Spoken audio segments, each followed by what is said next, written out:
Rossovic kicks it up to Burns. We give away Tavares and across the score. Wasting no time to hammer it. Is Steeves as Carolina gave it away. And Alex Steeves, his first of the season, puts Toronto up 1-0. Svechnikov feathers in a cross, and Staal makes the save as Staal picking up where he left off on January 9th. Almost had his fourth goal against the Leafs. Now it's Nylander with it. Centering for Matthews, right on save made. Kochetkov rebounds available. Dances along the line to score. And the Leafs have struck as the officials are getting together. But it is 2 goals in less than a minute if this stays on the board. Nylander, he'll drop this one for Steeves, who has got to be 10 feet off the ice, scoring his first NHL goal. 13:25 left. Leafs with an opportunity to score. Matthews, he's got an empty net. Aho's bothering him. Matthews back in and scores. 1:23 left. And Austin Matthews into the empty net, his 21st. Makes this a 5-3 game in favor of the Leafs. Welcome to the Canes Corner podcast, everybody. I start the final third of the season much like the Hurricanes did, all over the place. Look, we're fortunate even to get on the air tonight on YouTube. All sorts of gremlins in the system, and gremlins I am not capable of figuring out. But we're here, and we're brought to you by the Aluminum Company of North Carolina. If it is for the exterior of your home, you can find it right there. Aluminum Company of North Carolina on Hanlon Road in Durham. No place like it. Sammy Hanna and his crew do a great job. You should check it out. For all of your home improvement exterior needs. That doesn't make any sense. You know what does? AluminumCompany.com. Hello from Fort Worth, Texas. Howdy. Not hello. Howdy from Fort Worth, Texas. Nance, thank you very much for your service, sir. Garner, Myrtle Beach, checking in. See where else we've got. Maine. Awesome. All right. Let's get right to it. I said we would talk about all of the good things tonight for the Hurricanes, and might have lied. Not a lot of good. I don't really count anything that happened in the third period as good because the game was over. And yet, they had a chance. Somehow this team had a chance to win. And part of that is I think the Maple Leafs might have just fallen asleep. Somewhere in the middle of the second period, I think Toronto went, this team ain't doing anything. And 10 minutes into the third period, this team ain't doing anything. And all of a sudden, Aho remembered that he's Sebastian Aho, and he makes $9.75 million a year to create offense. And he created offense for Shayne Gostisbehere, who scored for the first time since December 10th. And then, in 4-on-4, Rod Brind'Amour pulls Pyotr Kochetkov. They go basically to a power play at 5-on-4, where Toronto could clear the puck, but it was icing, so they kept being brought in for an offensive zone faceoff. That happened like 4 times. And Andrei Svechnikov remembered, look, I can one-time a puck, and he scored. That made it 4-2. Then Jaccob Slavin shot the puck from the left faceoff circle, and it bounced around, went back out to Brent Burns, who was actually replaced where Slavin was. He put the puck sort of on net, didn't get to the net, was deflected in front, popped up in the air, fell right to Jaccob Slavin at the side of the goal. And with 5 minutes left, it was 4-3. Carolina still wasn't playing all that good. And then the moment of the game for me and the disappointment of the game, which I had sort of gotten over the first period, but the disappointment for me in the game was arguably from Carolina's best player tonight. And therein lies the rub of the game. For 56 minutes, Mikko Rantanen was probably one of 2 players tonight for Carolina who played well. The other being Jaccob Slavin, because he always plays well. Rantanen played a pretty good game. And then he had the puck above the right faceoff circle with, a bevy of humanity in front of the net. But he could see the goal. And he passed it into the middle as opposed to just shooting it. And I thought, man, that was your moment, Mikko. That was the moment where you, out of nowhere, get Carolina even in a game they had no business being anywhere close to. And you passed it up. To me, that was the disappointment of the evening. Because Rantanen could have been that guy, the guy you've already offered a 9-figure contract to, according to Elliot Friedman. 9 figures. Do the math over 8 years. 14, 13 something. 13 something times 8 takes you over 100. Anyway, I thought if that was the one you got to shoot. Again, played a good game. But and really Carolina didn't have a lot of players play a good game tonight. That's the one you got to shoot. Ultimately, Carolina really didn't have another good look after that. Great individual effort from Austin Matthews for the empty net goal to make it 5-3. Another empty net goal made it 6. No big deal. Carolina, what didn't deserve, they got exactly what they deserved tonight. And we're going to go through as much as we can. Huntington, West Virginia also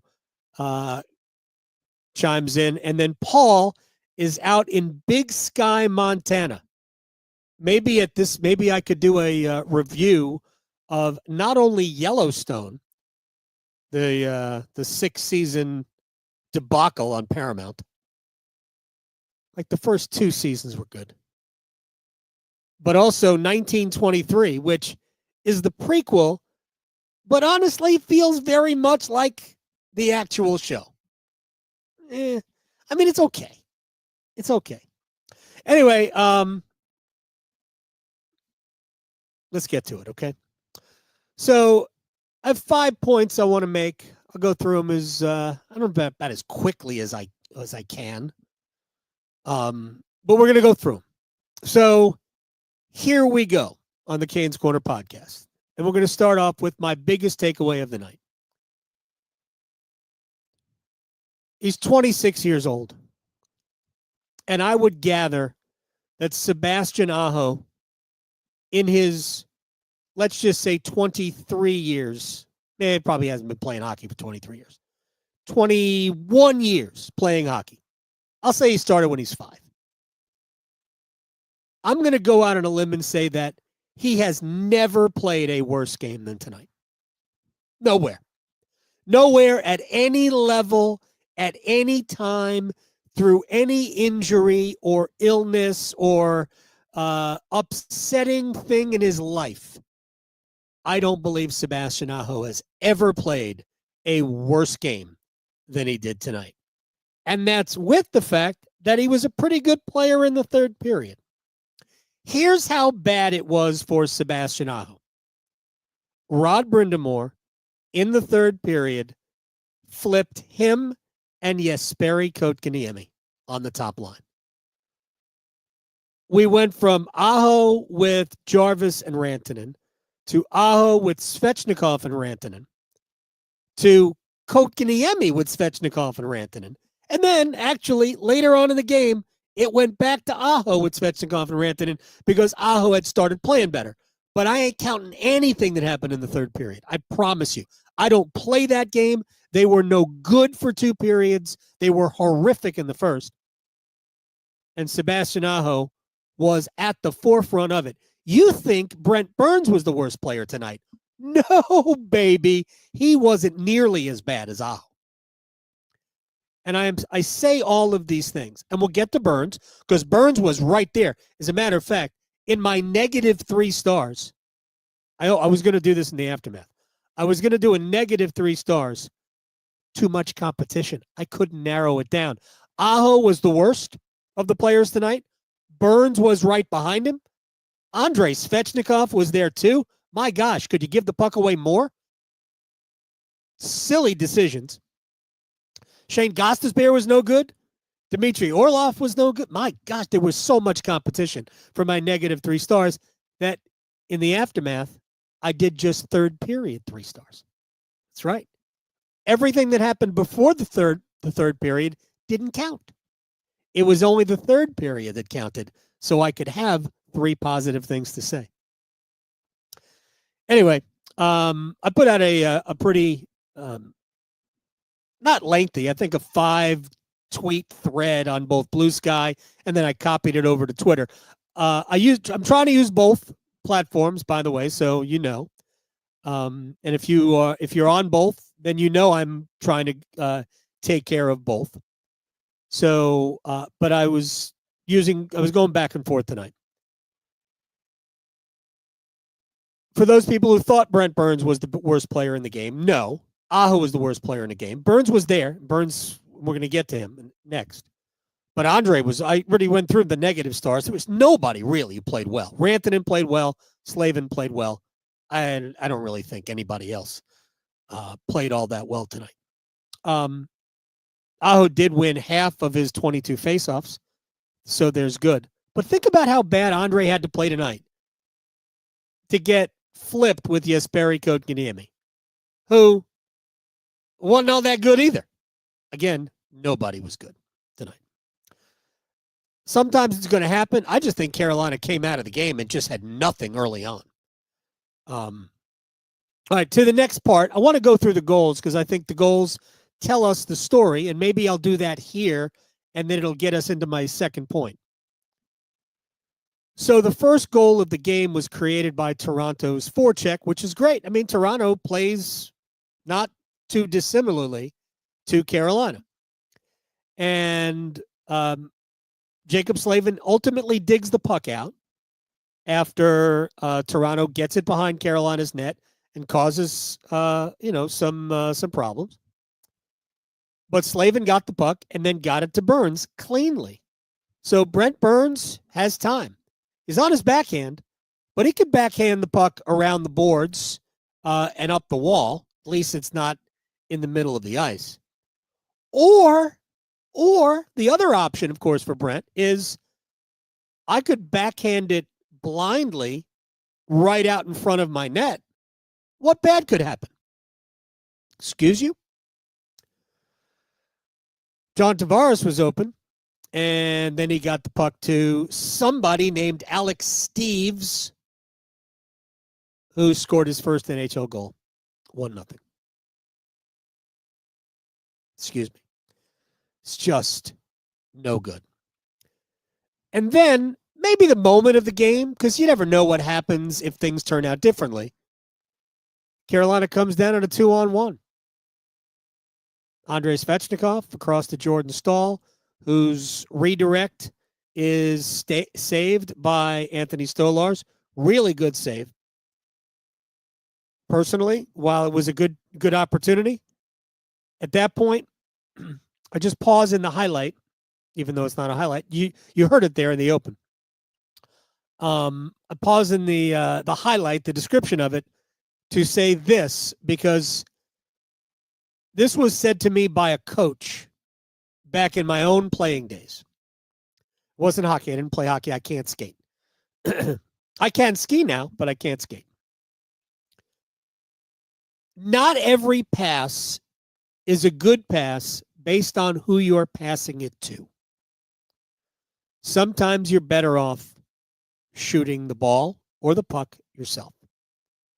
So if you pass the puck to a wide open shooter in the corner in basketball, but that shooter happens to be a 19% three-point shooter, it stops being a good pass. And I am not knocking Jordan Staal at all. But in transition, I'd rather have Andrei shoot that puck. Again, great pass. Took a really good save from Anthony Stolarz. I know exactly how it sounds. It doesn't matter. As he was passing the puck, I'm going, no, man, just shoot it. Jordan didn't get a ton on it, on the redirect, so it helped Stolarz. Like if Staal could have gotten more on that shot, maybe he puts a little snap to it and it gets over quicker, but he didn't. So it didn't, and it didn't go. And then it goes the other way. And here's where I'm going to beg to differ with the not on Pyotr Kochetkov goal, because here's the way I see it. Kochetkov actually makes a really good save on Austin Matthews' shot, right? Because Matthews has the puck in transition. He's right at the hash marks, and Kochetkov actually makes a really good glove save. But it's a bad rebound, and he struggled, and he struggles with rebounds anyway, but he struggled with that there. I think the better goalies glove that puck and iced, and we're going to the face-off circle, and that's not what happened. So the rebound actually comes off the heel of his glove, it looked like, and it comes across the crease, ends up behind him, and Jordan Staal, trying to get the puck out of the way, clears it off Kochetkov and in. So an unlucky goal, but at the same time, again, it was a great save. I'd like to see him deaden that puck. He didn't. And then the David Kampf goal, which was a perfect case of you're there, but you're not there. We've seen that before. Brent Burns ain't the first person to have ever done that. Hey, I've seen Jaccob Slavin be guilty of that a time or two. What bothered me is that Burns didn't, I mean, he had David Kampf and then just kind of let his eyes wander. And when you get focused on the puck, you can't be focused on the man. And Kampf had an easy one. That made it 3. The Tavares goal that made it 4 was, I believe it was Gostisbehere that lost William Nylander in the neutral zone, who just completely worked him. Then Gostisbehere, good enough skater to recover, but Nylander stopped, circled back out. And I don't know why Kochetkov was so out of position, but he was. And when the pass across came to John Tavares, who was also wide open, Kochetkov had no chance. By the way, 30th time John Tavares has scored a goal against the Carolina Hurricanes in his career. 30 goals. I think it's 48 games, something like that. I have the number here. Hold on. Let's see. Tavares, 50th game. 50th game, 30th goal against Carolina. Pretty good. So, I got two moments where I think Kochetkov needs to be better.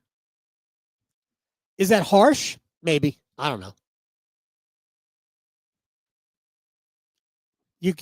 Doesn't matter if you think it's harsh. I think it's fair.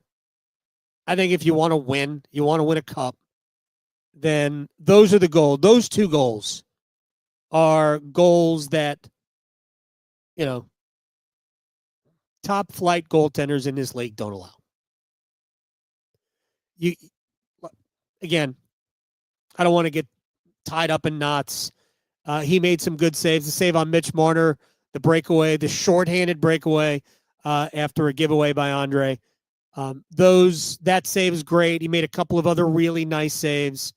But especially when you're struggling, right after you give up the first goal, and the first goal was not on him, right after you give up that goal, man, you make a great save, but you can't finish off the play. It's like having a great defensive possession in basketball and giving up an offensive rebound, because that's really what they did. All right, now, because I already mocked Brent Burns on the first goal, let me just say this about Burns, who is obviously everybody's favorite target. Whatever. I think he comes by that honestly based on the last month. For 6 weeks, Brent Burns, I thought, really was playing defensively at a high level. I wasn't the only one who thought this. But he just looked quicker. He looked better defensively. The offense wasn't there for whatever reason, but he's had slow stretches of offense before. And for 6 weeks, he really was playing well defensively.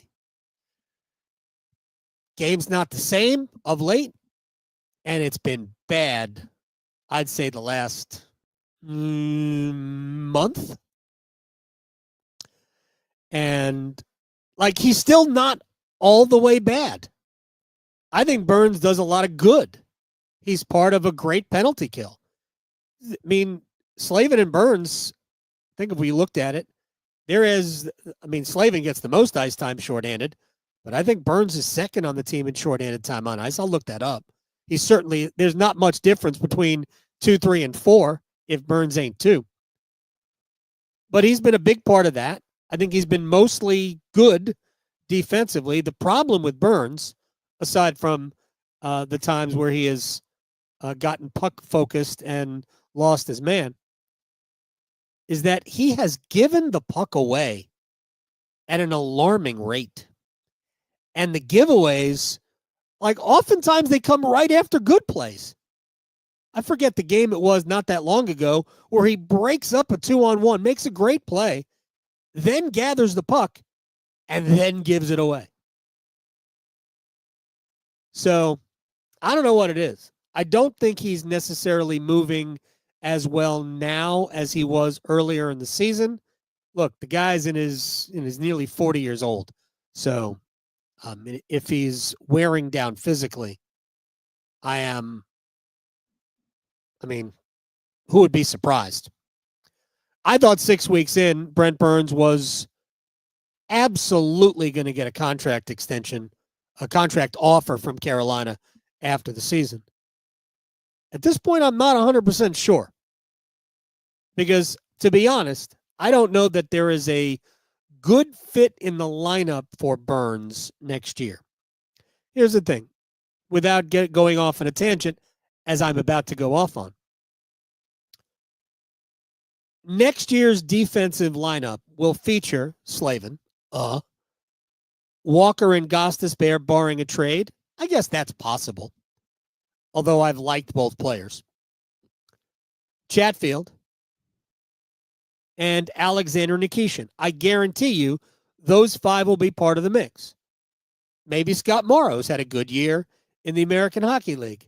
I'm not sure Morrow is anything better right now or even in the future. I could be wrong. I'm not sure he's anything better than like a 4-5. Like, he might be able to play top 4. But he also might be just a third pair with some offensive upside.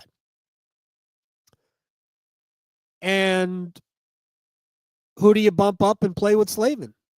Is that Jalen Chatfield? Maybe. Chatfield Slavin could be a shutdown defensive pair, but you're hoping at that point that Chatfield can take another step forward offensively, or maybe Slavin does. And maybe that's the way they'll go. Even though I didn't think Chatfield played all that well tonight, I thought he fought the puck. He beat it up most of the time. You want some element of offense on that line, but that might be your better defensive pair, your best defensive pairing. But who plays with Nikishin? Because I really thought that they'd get somebody else, if not Burns, to play with Slavin, and that Chatfield would be given Alexander Nikishin to cover for his offensive, wanderings. And that would be good because you want to play Nikishin on his normal side, his strong side, his left side. You can play him with Chatfield. But if you put Chatfield with Slavin, the Hurricanes don't really have a defensive-minded right shot D-man to go with Nikishin. And I think you want to cover a rookie who's offensively gifted. I think you want to cover with somebody who's more defensive-minded. So if you can't find somebody to play with Slavin, who's going to play with Necas? Because I think ideally, Gostisbehere and Walker are a pretty good third pair. I mean, I think it gives you Walker is a little bit more two-way than Gostisbehere, but neither is big. Not a ton of physicality there, even though Walker will throw his body around, but not a ton of physicality there. I'll be curious to see what Carolina does next year. And look, Scott Morrow might be one of the guys in the mix, and maybe they decide to make a couple of moves, even using existing players. I don't know. It wouldn't be the first time that they traded a guy after signing him to a long-term contract. Michael Bunting was traded in the middle of last year, and you go all the way back. Remember, Calvin DeHaan had like a 4-year deal, and he was traded after year 1. So, who knows? Who knows what they'll do? But, yeah, I don't think they're gonna. I really don't think there's gonna be a Brent Burns year 4 for the Hurricanes, unless something changes over the next 2 months, because it really, after a very good start, it has become a very disappointing last, 3-4 weeks of games, 3-4 weeks of games. So remember, we've just taken 2 weeks off. So it's been a rough go. Look, we all want Andrei Svechnikov to be better, to get back to being Andrei Svechnikov. I don't know why it's taken him so long this year, but it's been a good long time since I have really liked Andrei Svechnikov's game. A really long time. And maybe we're just,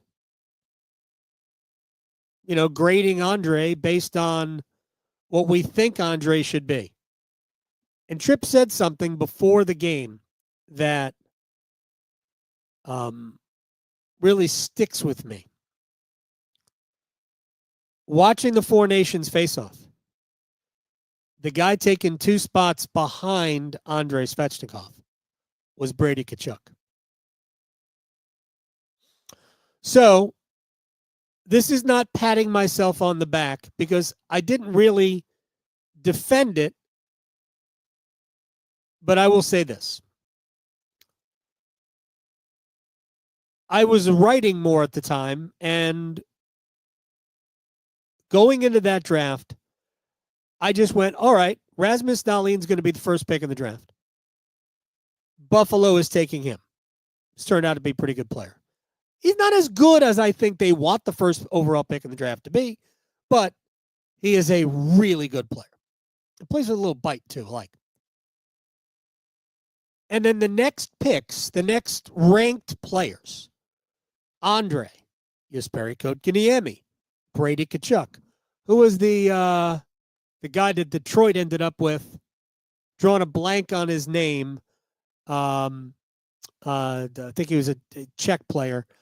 Anyway, regardless. And I made I did like a little profile of all those players.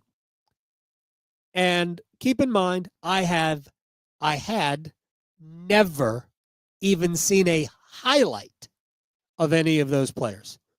I hadn't. But in reading the descriptions, multiple descriptions of all the players who theoretically would be on the board, and specifically to those 3 players, Svechnikov, Kotkaniemi, and Tkachuk, I said this. Based on the description, Tkachuk should be the choice, because at that point, Carolina was looking for what? Somebody who was ornery, somebody who was hard to play against. And again, I've never seen any of them play at this point. The description of Brady Tkachuk is exactly what Carolina needed. But when pushed by not 1, not 2, dozens of people who had seen all of these guys play, they were like, you cannot pass Andrei. Too much skill, big, fast, strong, blah, blah, blah, blah, blah. And Andrei is certainly not a bad player. And in past years, we've seen stretches of dominance from Andrei. Problem is, there's always been that one drought every year, like a 20-game drought. Like State fans always talk about, we played great except for that 8-minute stretch of the second half where we didn't score. Except for that.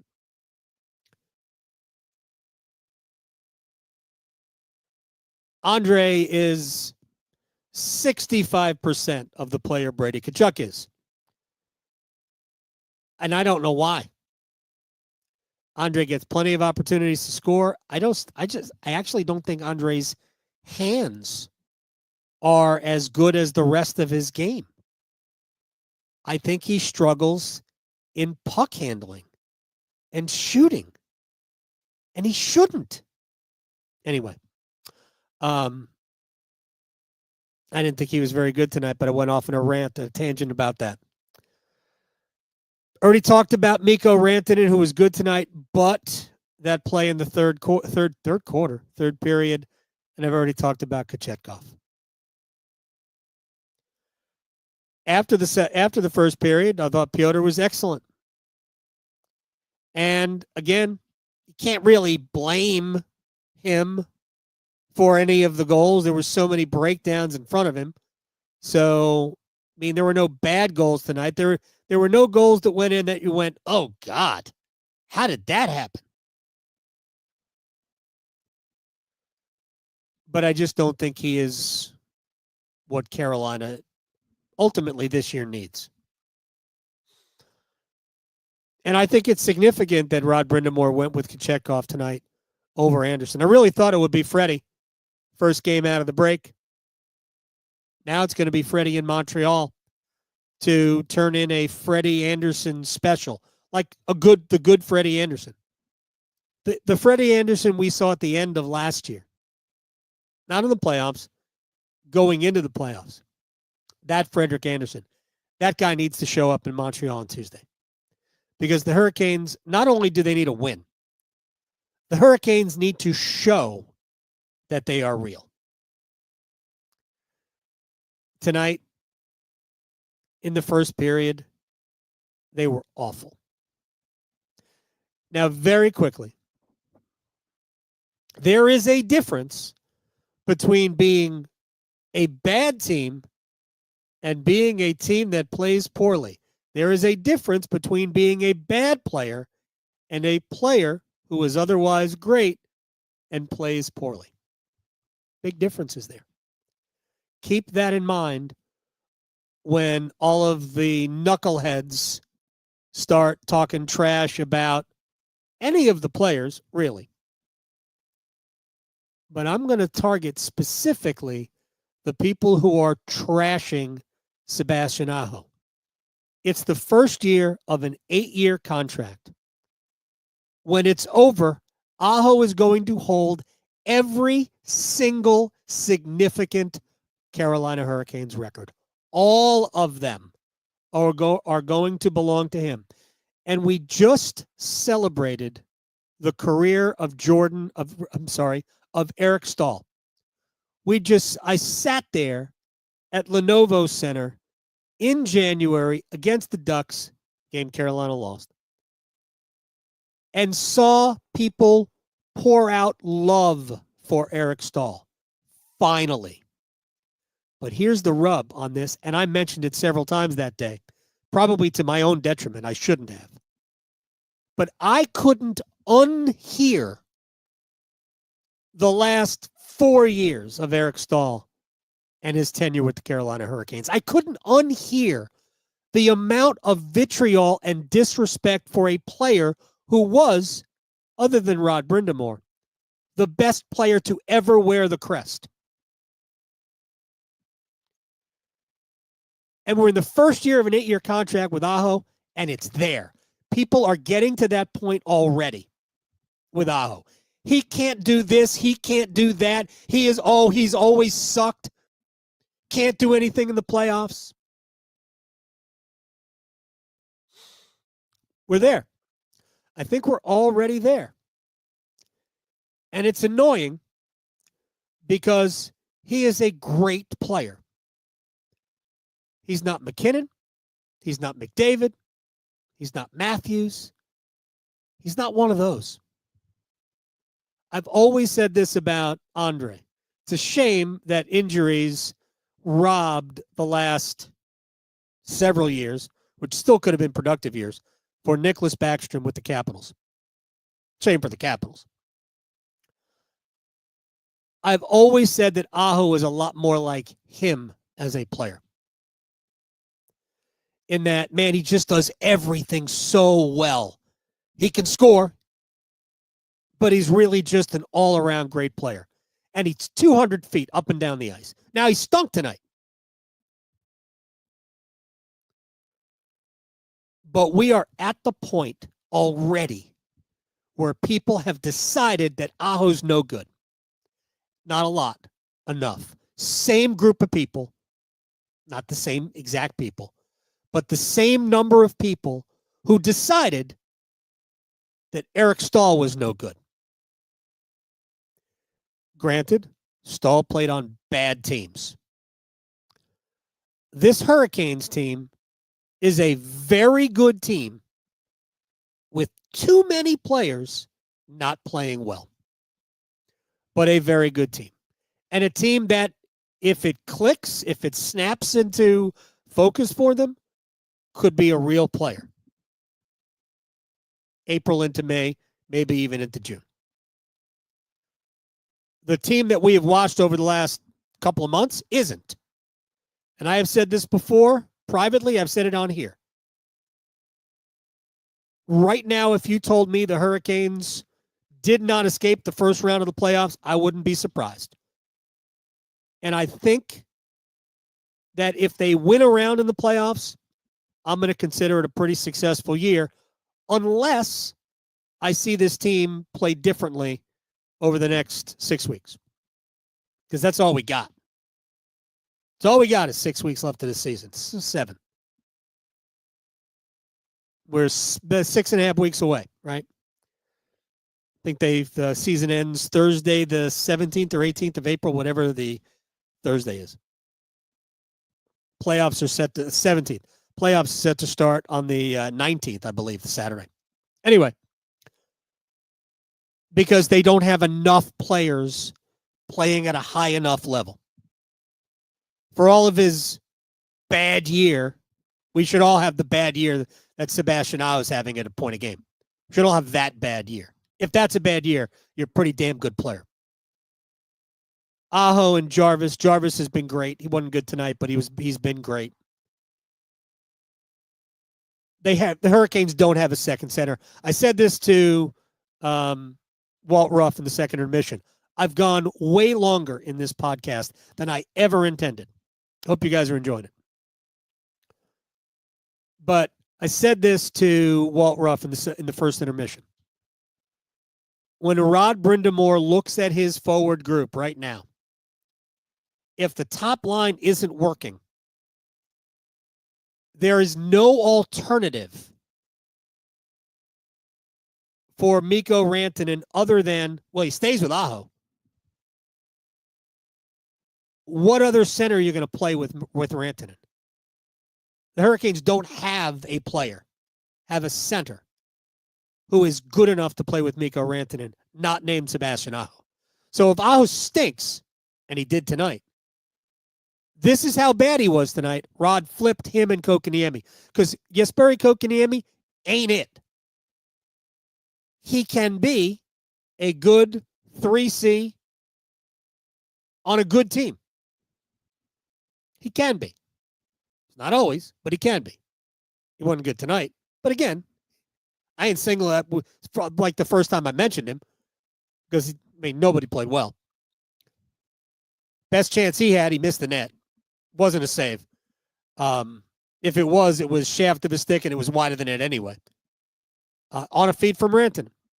That was in the first period. Partial change. But that's how bad Aho was that Rod was like, I got to do something here. And it was really more to try to just demonstrate to Aho, like, dude, you got to play better. But there's just no alternative right now in the forward group other than Aho and Rantanen. So the bet The bet is that Aho and Rantanen will figure it out. And I said this when Rantanen got here, and the line was Aho, Rantanen, and Blake, which I know I might be alone here. I liked. And I thought Aho was the weak link on that line for the first couple of games. I thought Blake and Rantanen were making magic, just wasn't generating goals, not because of Aho, but because of misfortune. Blake getting a shot, a couple of great saves. Same thing with Rantanen. They were taking turns making great plays, just not scoring. But I thought Aho was the worst player on that line. So I think Sebastian is feeling a lot of pressure to help his buddy click. And I'm okay with the pressure. Put the pressure on yourself, man, because you got to do it. So, but I have faith that Aho will. I'm not one of the he's no good people. He's a great player. I want people to appreciate that. And I'll say this, the last thing I'll say, and I've gone 10 minutes longer than I wanted to. That's right. Philip Zadina. Sam, thank you very much. Zadina, who has turned out to be not that good, but I didn't like him anyway. It was those first three guys. Well done, Sam. I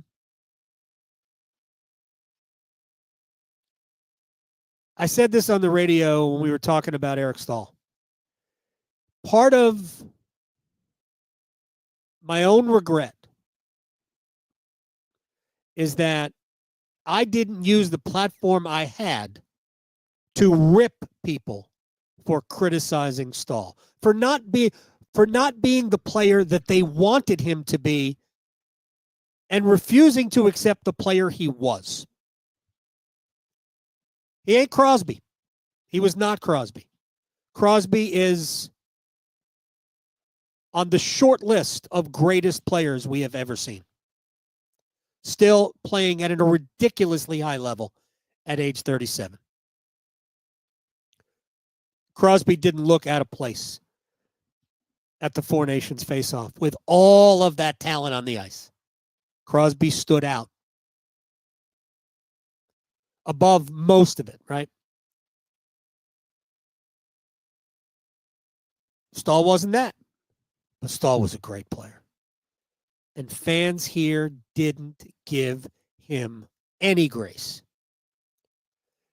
And I'm just not going to let that go unnoticed when it comes to Aho. We're lucky to have him. Embrace him. Now, let's let them go out and play. They got to play better. But the bones of a team that could go far is right there. Hopefully it'll click. There's no guarantees. All right. Got to go. This has been the Canes Corner podcast, raw as it may have been, without an open, without a close, without nothing. Just me and my random thoughts. Thank you very much for joining us here. We're brought to you by the Aluminum Company of North Carolina. If it is for the exterior of your home, find it at the Aluminum Company of North Carolina on Hamlin Road in Durham. No place like it. Sammy Hannon and his crew do a great job. Almost 15 minutes longer than it should have been. Do me this favor. Subscribe, like, rate, review, tell your friends, pass it on. Especially this episode where I got down in the nitty-gritty about how bad Aho is and then defended his ass. Burns, no good, needs to get better. All right. Maybe it'll be better after Montreal on Tuesday. All right. Take care.